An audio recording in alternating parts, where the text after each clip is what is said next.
Assalamualaikum warahmatullahi wabarakatuh. Waalaikumsalam. Teman-teman Cafe Puisi, terima kasih tetap nonton di channel kita Cafe Puisi. Kita akan melanjutkan cerita yang kemarin tentang Bung Karno. Ya, sesuai janji kita ya. Sesuai janji kita, karena kalau kita bicara dengan Bung Karno itu nggak ada habisnya ya. Belum habis. Banyak sisi-sisi yang kita gali. Nah, kali ini kita ingin melanjutkan yang kemarin kan tentang Bung Karno masa kecil. Nah, ini menyambut 17 Agustus, spesial tentang perjuangan Bung Karno ketika dia harus dibuang. Diasingkan, dipenjara. Dan itu semua buah dari perjuangan. Tentu saja Belanda nggak ingin Indonesia merdeka ya, karena ini kan Indonesia aset buat Belanda. Jadi tokoh-tokoh yang ingin memerdekakan pasti akan ditangkap. Dan sekali lagi, tentang Bung Karno akan dijelaskan oleh pakarnya, Mas Rosodara. Apa kabar Mas? Sehat? Sehat, alhamdulillah. Kembali lagi di Cafe Puisi Mas. Iya, Cang. Kopinya udah belum? Ini langsung disiapkan saja udah. Sebelum ngobrol panjang lebar ini, kalau Mas Rosodara yang di sini kita mendengarkannya cukup ini ya, panjang. Iya. Dijelaskan dengan sangat runut dan detail. Nah, mungkin kita ingin sebelum dibuang ke ND, kita pengen tahu ketika Bung Karno di penjara dulu. Ya kan, ketika di penjara dan di situ komunikasi dengan Ibu Inggit juga dengan ransum yang dikirim. Itu kan semuanya ada kode untuk mengabarkan kondisi di luar seperti apa. Nah, kira-kira begitu. Oke. Jadi Soekarno ini orang pejuang sejati kalau menurut saya. Artinya buat dia itu nyawa tidak ada artinya, yang penting misi tercapai. Nah, ini bisa terbukti dengan ketika dia masih sebagai mahasiswa THS yang sekarang bernama ITB, Bandung. Itu setiap tokoh-tokoh bangsa senior dia waktu itu berpidato, itu dia tuh gregetan gitu loh. Jadi pasti last minute dia akan naik ke panggung, dia rebut mic itu, jadi dia akan orasi gitu loh. Sampai akhirnya pasti PID ya, itu polisi Belanda ya, menyeretnya turun dari panggung gitu loh. Itu kisah itu berkali-kali. Nah, sampai akhirnya Profesor Klopper yang guru besar di THS mengultimatum, kurang lebih lo mau kuliah atau mau jadi aktivis? Aktivis. Kalau mau jadi silakan keluar. Nah, dia terus berjanji untuk tidak lagi berorasi. Dia full kuliah sampai selesai. Selesai ya dia orasi lagi. Walaupun ditawari pekerjaan macam-macam lah. Sarjana waktu itu lumayan sebenarnya kalau dia mau bekerja sama dengan pemerintahan Hindia Belanda, dia bekerja pada pemerintahan Hindia Belanda, ya pasti posisinya lumayan lah ya. Insinyur pada saat itu langka. Betul, tapi dia terus melakukan aksi-aksi perjuangan untuk menuju kemerdekaan hingga akhirnya terjadi kasus penangkapan. Nah, sehingga suatu ketika dia berada di rumah Muhammad Husni Tamrin, tokoh Betawi, dia anggota Volksrat ya, anggota DPRD rendahan lah, tapi dia pro sama perjuangan kemerdekaan. Nah, itu penangkapan yang pertama, secara resmi ya. Nah, hanya kemudian dia dibuang ke penjara Bancai. Ya kalau kita ke Bandung, itu bisa ada dilestarikan itu kamar dia itu. Kemudian yang cerita dia mendapat sandi-sandi dari Inggit itu adalah 30-an pasca dia ditangkap di Jogja. Waktu itu kan Solo. Waktu dia ada peristiwa PNI di sana, dia ditangkap bawa ke Bandung, diadili, yang kemudian terkenal dengan Indonesia Menggugat. Vonis 4 tahun, masuklah dia ke Sukamiskin. Nah, disitulah dia sebagai narapidana, saya ditengoklah sama Inggit. Gitu. Dan dia membahasakan kondisi di luar itu dengan biasa mengirim Al-Quran pada huruf dan angka tertentu, dilubangin pakai lubang jarum. Soekarno udah tahu itu. Jadi kode-kode apa, siapa ditangkap, pergerakan seperti apa, itu dari situ. Artinya dengan menandai dilubangin dia ada artinya, terjemahnya. Sudah ada arti-artinya ya. Maksudnya kalau ini, lubang satu maknanya apa, atau misalnya dia tunjuk di halaman berapa, di titik itu dia baca itu kalimatnya apa, dia sudah langsung nangkap. Berarti di luar sedang genting atau sedang waktu kan masif sekali penangkapan terhadap tokoh-tokoh pergerakan kemerdekaan. Ya. Dan itu bagi penjaga nggak terduga sama sekali ya? Iya, nggak terduga sama sekali. Karena kan wajar-wajar yang ngirim Quran kan ngaji atau apa gitu kan. Ya. Padahal udah dibolongin itu, ada kode-kode. Iya. Terus setelah di Sukamiskin itu 4 tahun keluar. Iya. Menarik ini. Jadi ketika dia menjelang keluar, itu ada kata-kata ini pro kontra loh. Ini sempat sampai kemudian setelah kita sudah reformasi nih, itu sudah mulai ada pro kontra bahwa konon waktu itu Soekarno membuat surat memohon ampun. Karena itulah dia dibebaskan. Nah, padahal kalau kita telaah dari kata-kata Soekarno, tidak mungkin Soekarno itu memohon ampun. Karena dia mengatakan saya masuk sebagai pejuang, maka saya keluar pun tidak akan berubah gitu loh. Artinya dia tetap akan melanjutkan misinya. Sehingga kemudian ketika kemudian dia beraksi lagi dan ditangkap, sudah nggak ada sidang lagi, langsung dibuang. Itu 34 ya, dibuang ke ND, itu pembuangan yang pertama.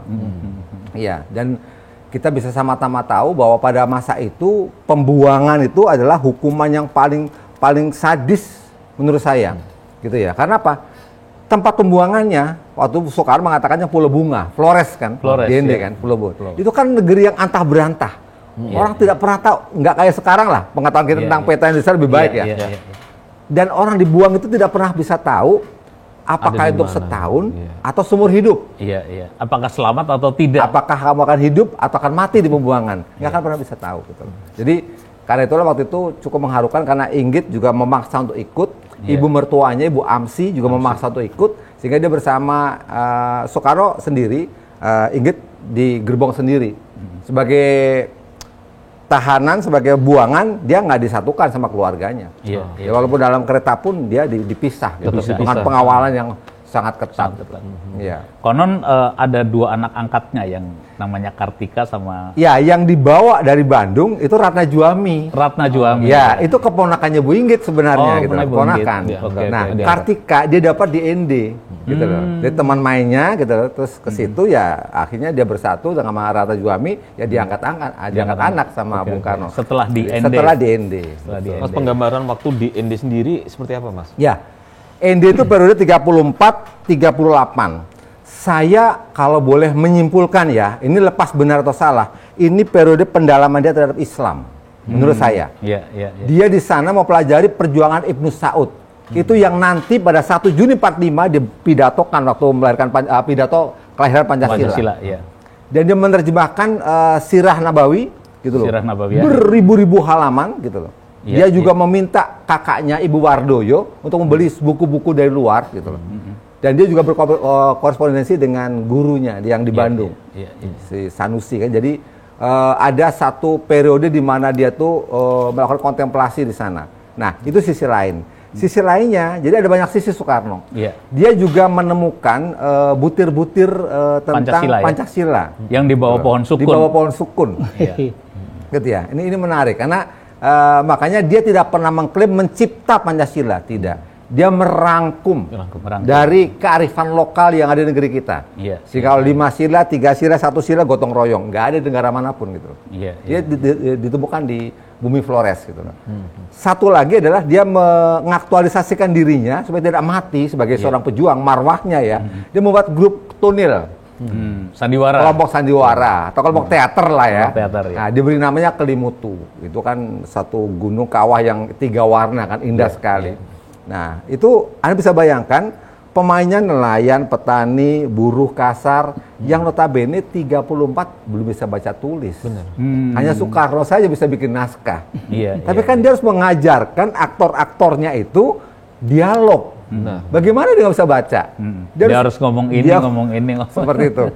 Dan dia saya mensutradarai, kemudian menulis naskah. Dia juga melukis kayak semacam apa namanya? Latar belakang panggung ya. Set dekornya dia bikin juga gitu. Nyetak tiketnya, dibantu di salah satu paroki di sana gitu. Itu menarik itu. Jadi, satu lagi dia bikin lukisan. Masih ada di rumah pembuangan Bung Karno di ND. Dia melukis pura waktu itu ya. Artinya di ND itu ada hasilnya juga ya. Satu dia mendalami Islam, kedua dia menggali Pancasila ya. dan di bawah pohon sukun gitu ya. Itu ditekankan sekali di banyak tulisan juga. Saya baca juga Bung Karno sering merenung di bawah pohon sukun. Seperti di situ di pohon rumah yang tempat pembuangan itu ya.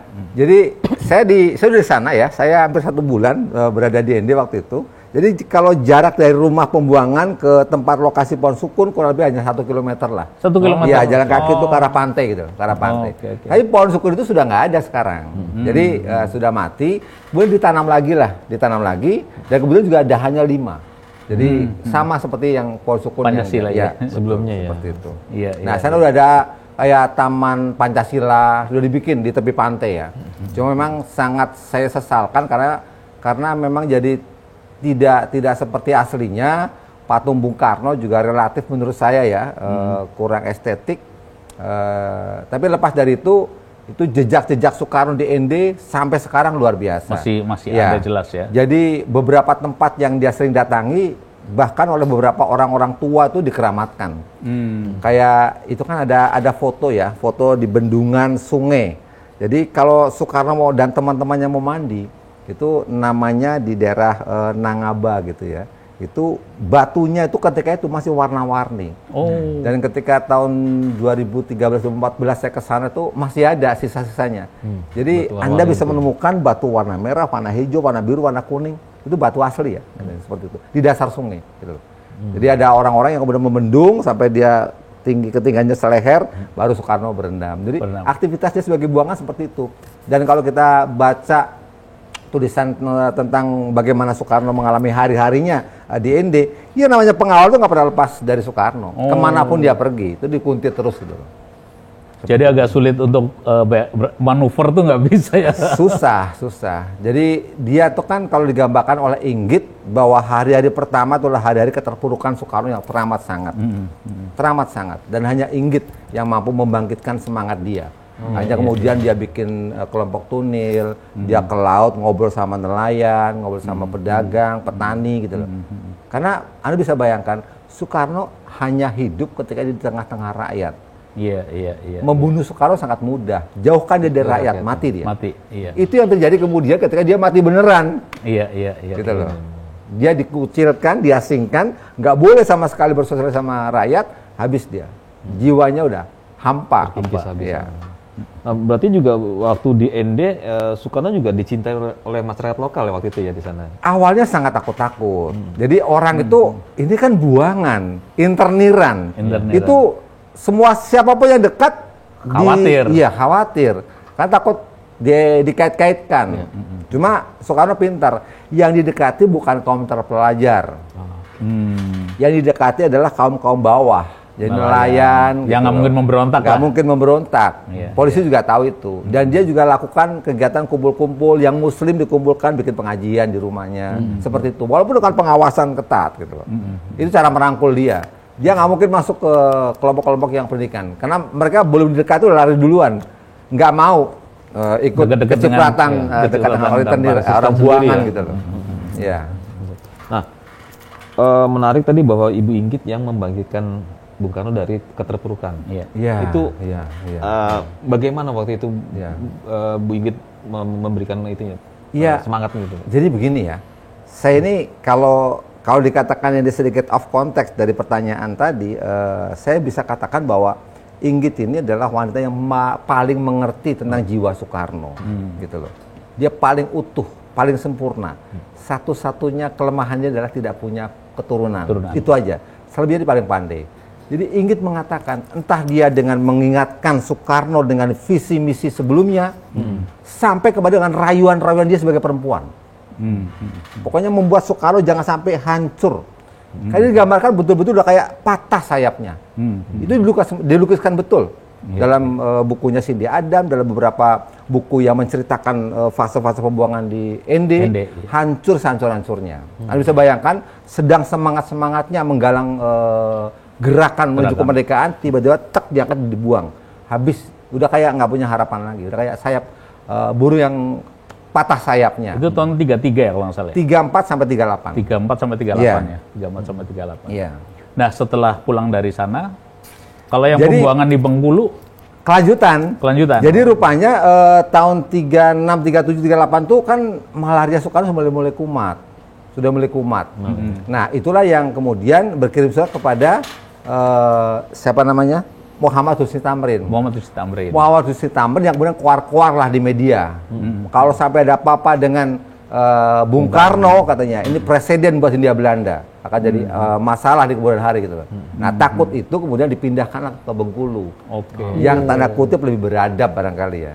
Itu ceritanya. Jadi memang karena permintaan sebenarnya. Jadi ada semacam ya, Anda bisa bayangkan Flores gitu loh. Kalau sampai terjadi apa-apa di sana gimana? Jauh dari mana-mana gitu loh.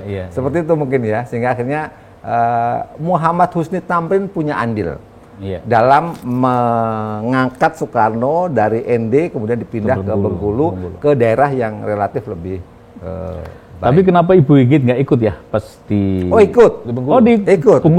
Dia ikut. Malah ketambahan satu orang namanya Riwu. Riwu. Riwu yang dari Flores. Riwuga itu dari Flores. Ya. Dia kan Riwuga bukan?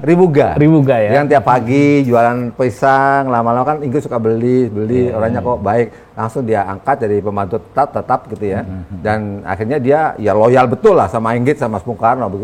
Begitu mereka dipindahkan ke Bengkulu, ya mereka ikut. Ya. Dan ini cerita Riwuga juga menjadi kolom tersendiri ya. Oh iya, menarik. Jadi cerita menarik ya. Iya. Dia kan yang sebenarnya Hanung dalam film Bung Karno agak menggambarkan sosok Riwu. Jadi ketika proklamasi kita belum kayak sekarang ada medsos ya. Itu Riwu yang keluar sepanjang jalan naik jeep gitu ya.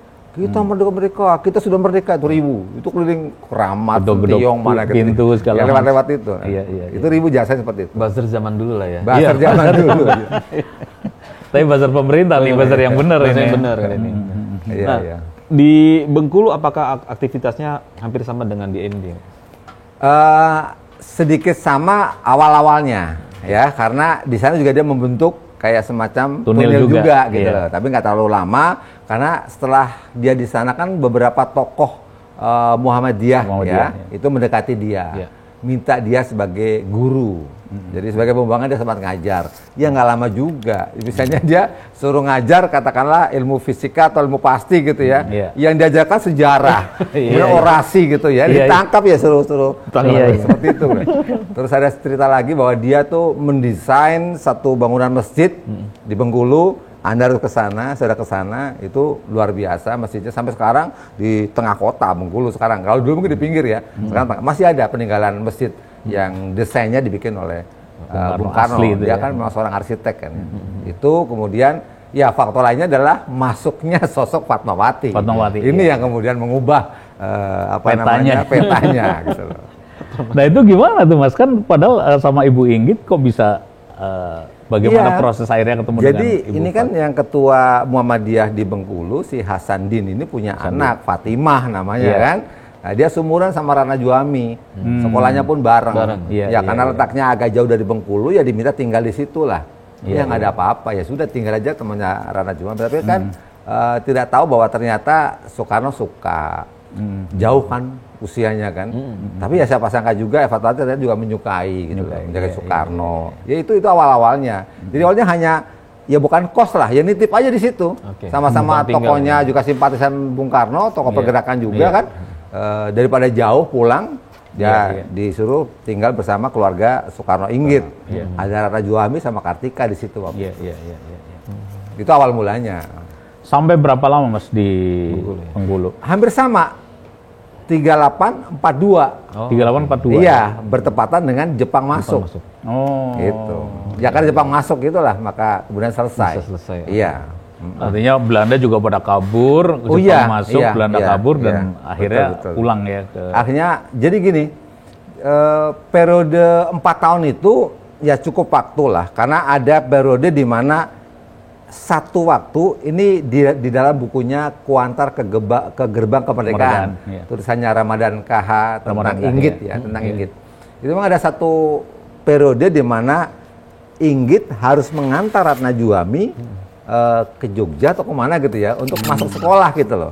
Nah itu kan jadi berdua ini posisinya Soekarno sama Fatmawati. Nah, maka dalam bagian bukunya Fatmawati yang lain gitu ya, itu ya mereka suka jalan-jalan di Pantai Panjang, kan namanya Pantai Panjang gitu ya, di Bengkulu gitu ya. Nah, terjadi dialog gitu loh, mulai menjurus-menjurus, tipe-tipe apa yang kamu suka, pengen punya anak berapa, udah kayak klik aja rasanya, oh ini kayaknya udah ada nih, ada sesuatu lah. Gitu loh. Sehingga ketika Inggit datang, dia udah mencium aroma yang berbeda, dan Inggit tahu itu. Tahu betul Inggit itu. Sehingga kalau memang Soekarno nggak vulgar mengatakan dia, ya memang ada keributan. Tapi kalau dalam bukunya Inggit, ya vulgar dia katakan, ya ada piring terbang, ada ya namanya rumah tangga lah. Rumah tangga gitu loh, gitu loh.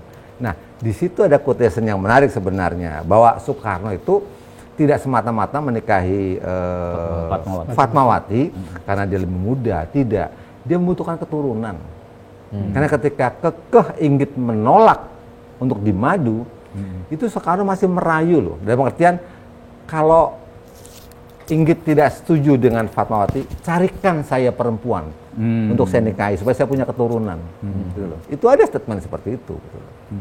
Jadi ini yang terjadi sampai kemudian ya tidak bisa lagi dibendung, dan sampai Jepang datang lah. Jepang masuk, sebenarnya Belanda akan membawa keluarga buangan Soekarno ini ke Australia. Sempat. Dari Bengkulu mereka itu dibawa dengan gerobak ke arah Padang. Ke arah Padang. Jadi saya pun pernah napak tilas ini. Dari Bengkulu saya napak tilas ke arah Padang. Tapi kan memang berhentinya di Muko-Muko. Aduh, saya lupa. Kurang lebih hampir 4 jam 5 jam perjalanan saya naik mobil itu. Jalannya waktu itu belum begitu bagus ya. Nah, itu jalan pinggir pantai. Cuma digambarkan oleh Soekarno waktu masih banyak harimau. Masih hutan belukar lah. Hutan belukar. Nah, sampai di Muko-Muko itu Jepang sudah makin merangsek gitu loh. Makin merangsek. Sehingga kabur tunggang langgang ini. Belandanya. Tunggang langgang Belanda itu. Jadi agak ada baiknya juga, jadi nggak sempat terbuang ke Australia. Iya, akhirnya ya dia kembali ke Bengkulu, kemudian akhirnya lewat perjuangan Jepang masuk, dia digunakan sebagai corong ya untuk menenteramkan rakyatnya supaya bisa menerima Jepang. Iya, seperti itu. Sebagai saudara tua ya. Sebagai saudara tua. Itu rentetannya waktu di Bengkulu. Jadi selama perjuangan hanya 2 kali ya, Bung Karno dibuang di ND sama di Bengkulu. Iya, itu satu rangkaian ya, satu rangkaian. Di penjara sekali aja ya? 2 kali, Bance sama Sukamiskin. Oh, Bance sama Sukamiskin ya? Iya. Ada situsnya semua itu. Yang ceritanya menarik, jadi kalau di Bance itu ada cerita bahwa itu pendalaman spiritualitas. Cuma kalau saya bayangkan, ya siapapun orangnya akan mengalami hal yang sama. Kayak transcendence gitu loh. Kamu dibekap dalam kamar ukuran 2 kali 1,5 meter, gitu loh. Hanya ada lubang pintu kecil, gitu. Gelap, nggak ada apa-apa, tengah malam gitu ya. Orang pasti bisa trans kan. Dan disitulah dia ada pasti dalam dingin ya saat itu, dingin banget. Dan dia sering kalau malam-malam itu mendengarkan suara burung yang tidak ada. Itu bukan burung endemik Bandung gitu loh, nggak pernah ada gitu. Kayak gitu-gitu. Nah, kemudian ketika dia nanya ke tahanan yang lain, teman-teman mereka nggak mendengar apa-apa. Burung. Nggak mendengar apa-apa. Itu yang pertama. Yang kedua, dia pernah seperti mengalami halusinasi sehingga badan dia tuh memenuhi ruangan. Ya, terutama tangan dia yang kanan tuh sebesar ruangan gitu loh. Itu baru ngomong di bukunya Kemudian Hari ya. Bahwa apakah itu pertanda bahwa dia akan berkuasa karena tangannya membesar gitu. Itu soalan lagi. Dan di situ dia menulis pledoi juga di situ, di tengah gelap. Jadi ada banyak sisi-sisi yang menarik di Bance, sehingga ya kita patut berterima kasih ketika ruang tahanan Soekarno di Bance itu sampai sekarang masih dipertahankan. Ya sekitarnya udah pertokoan ya, udah kota besar Bandung lah ya. Tapi yang ruangan tempat Bung Karno itu masih diselamatkan. Masih selamatkan. Jadi kita bisa mempelajari juga dari situ ya. Iya. Nah, saya mau balik sedikit ke Bengkulu, Mas Rasul. Tadi saat di Bengkulu, bagaimana Soekarno berkomunikasi dengan dunia luar? Dengan? Dunia luar. Dunia luar. Ya. Terutama pusat di Jakarta. Iya. Jadi waktu itu kan sebenarnya komunikasi dia selalu melalui orang-orang kedua, ketiga. Jadi di ND dia kesulitan. karena memang kapal hanya datang mungkin sebulan sekali. Dan beberapa kelasi, beberapa ABK lah katakanlah, sudah berapa kali menawarkan. Ya. Bung, kami tahu caranya meloloskan Bung dari ND. Begini-begini. Pokoknya nggak pernah mau diajak kabur. Gitu.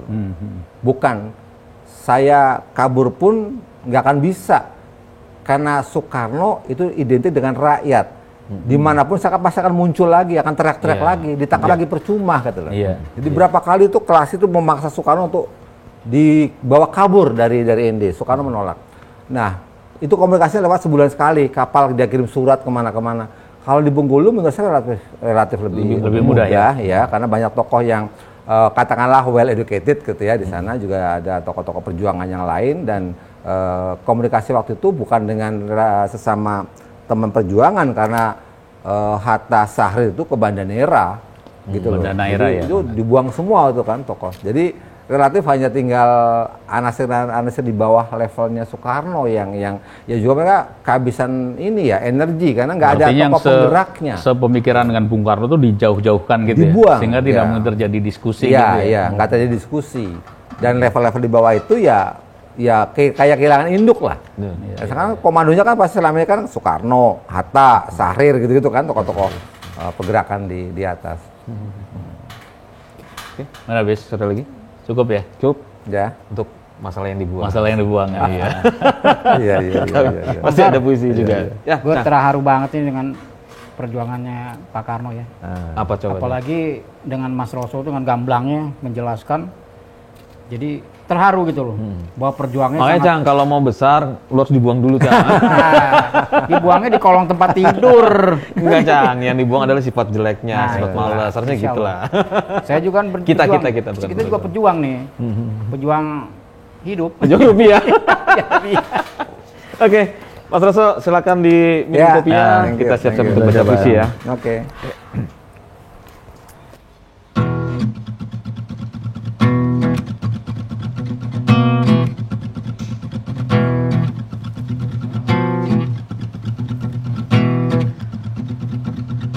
Sesungguhnya Bung Karno tidak benar-benar dibuang. Karena takut akan perjuangan Bung Karno, Belanda sengaja membuang dan mengasingkan putra sang Pajar. Gubernur Jenderal Pemerintahan Kolonial Belanda, De Jong, mengeluarkan surat keputusan pengasingan. Insinyur Soekarno diasingkan ke ND Flores, Nusa Tenggara Timur. Kala itu Bung Karno habis bertemu dengan Muhammad Husni Tamrin. Angin membawanya berjalan ke Indonesia Timur. Bung Karno banyak duduk di bawah pohon sukun. Pohon yang tumbuh tidak jauh dari rumah pengasingannya. Karena tekun berpikir untuk kerukunan bangsanya, maka bersatulah suku-suku bangsa. Seperti bersatunya buah sukun dalam satu pohon. Maka renungan itu yang kemudian disebut Pancasila. Bersama istri dan ibu mertua, Bung Karno tak pernah merasa sendiri. Sebab di ND pun bertemu juga saudara-saudara sebangsa. Dan sesungguhnya kemanapun Bung Karno dibuang dan diasingkan, Bung Karno tak pernah terbuang dan terasingkan. Sebab semua adalah bumi Indonesia, bumi pertiwi. Jika ND adalah tangan kanan bumi pertiwi, maka Bengkulu adalah kaki kanan ibu pertiwi. Semua masih Indonesia. Semua hidup dengan spirit Pancasila. Terima kasih.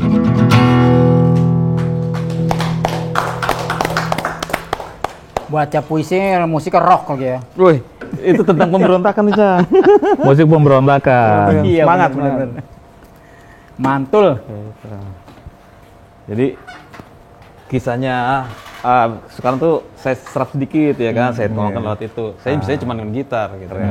Kalau Mas Teguh kan lewat kata-kata. Nyerap dari cerita tadi. Iya, cerita tadi gitu. Ya intinya bahwa di Ende di bawah pohon sukun dengan tekun ya kan, akhirnya menemukan spirit Pancasila yang akhirnya menyatukan bangsa Indonesia. Betul. Dan kenapa saya katakan tidak benar-benar terbuang, karena Ende pun Indonesia, penghulu Indonesia. Jadi ibarat sebuah rumah, kita hanya mungkin di ruang tamu dipindahkan ke dapur. Cuma memang karena dulu rumahnya belum sempurna ya, jadi agak secara geografis, secara fisik memang agak sulit untuk berkomunikasi. Dan jumlah orangnya belum banyak. Ya, ketika Indonesia merdeka, jumlah penduduk kita berapa juta? 50-an ya mungkin. 70 juta. 70-an ya, 70 juta. Nah sekarang udah 200 Jadi anget banget ya. Kalau yang saya tangkap adalah bahwa yang kita rasakan sekarang nih, kemerdekaan dan segala macamnya, tidak didapat dari bermewah-mewah dan berleha. Termasuk Soekarno juga menjalaninya, itu kan di Pulau Buangan gitu kan. Pun pejuang-pejuang yang lain, ya kan, pahlawan-pahlawan kita yang lain. Gitu. Dan yang hebatnya lagi sih tetap ya pilihan lah. Tahun itu udah insinyur ITB itu kan. Ditawari iya kan. Sekarang kan sulit. Sekarang aja sulit. Dimana peluang begitu mudah kan, apalagi dulu kan. Iya. Kalau sekarang Ki baru mau naik dikit, diajak jalan-jalan naik pesawat, besoknya udah berubah. Ya, Saya nggak mau sebutin siapa-siapanya lah, tapi relatif begitulah. Iya. Keistiqomahannya tuh gampang lemah. Iya. Gitu. Ya setiap zaman ada orangnya, setiap orang ada zamannya. Dan ya kita bersyukur bahwa kita punya Bung Karno, punya tokoh-tokoh lain yang sehingga Indonesia merdeka lah, ya kan. Dan untuk mempertahankan seluas Indonesia Raya, kalau naik pesawat dari Aceh ke mana? Merauke. Ke Merauke itu berapa jam? Itu kalau di luar negeri udah ngelewatin berapa negara, ini masih Indonesia, itu kan luar biasa itu. Ya kan 8 jam kalau nggak salah. 8 jam. 8 jam itu ya kayak dari sini ke Turki, itu udah ngelewatin berapa negara tuh. Iya. Saya belum pernah ke Turki sih, Ki. Ya, atau ke inilah, ke Arab lah. Arab juga 8 jam. Abu Dhabi 8 jam. Oke, baik. Sahabat KPVC, silakan diambil hikmah dari cerita Mas Roso tadi. Tentunya pasti banyak sekali yang bisa diserap. Oke. Sekali lagi kami ingatkan bagi kalian yang punya puisi, silakan kirim by email atau DM, atau yang mau baca puisi datang ke Gedung Beleza lantai 27.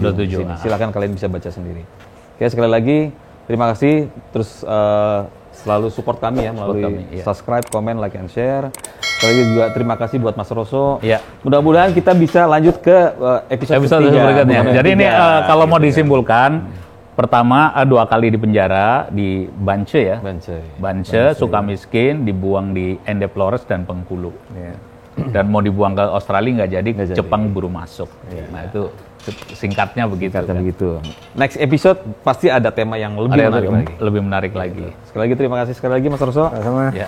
Sampai jumpa sahabat KPVC di episode yang selanjutnya. Assalamualaikum warahmatullahi wabarakatuh.